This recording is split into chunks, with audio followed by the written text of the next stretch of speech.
Hello everybody. Today we shall study Robert Frost's poem Fire and Ice. In the poem Fire and Ice, the center idea of this poem, Fire and Ice, revolves around the theme that human emotions are destructive when allowed to run amok.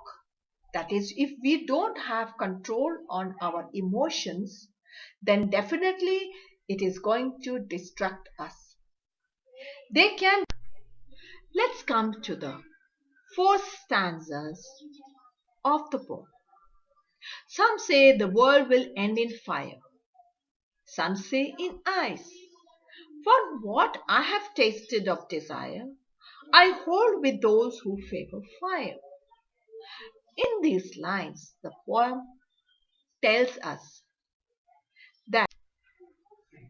Let's come to the second stanza. But if it had to perish twice, I think I know enough of hate to say that for destruction, ice is also great and would suffice. The poet here tells us that it had to perish twice. This world, it means the world will perish, be destroyed. According to the poet, fire stands for desire, greed, and mainly lust.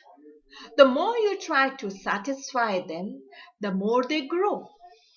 There is no end to it. They spread rapidly like fire and engulf your whole life.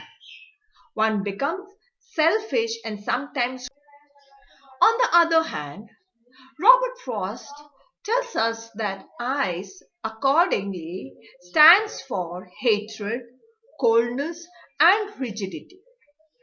One becomes insensitive and indifferent towards the feeling of others.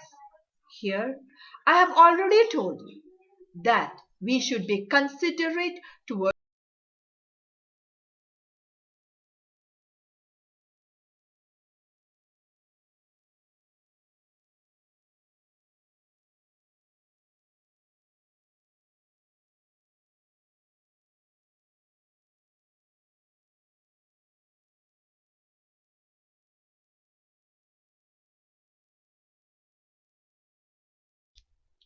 Now, let's look into the rhyming scheme.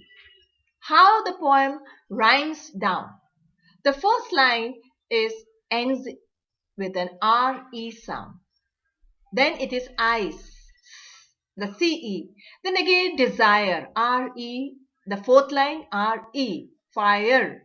So the first line we represent as a. Now let's study about the literary devices used in the poem Fire and Ice.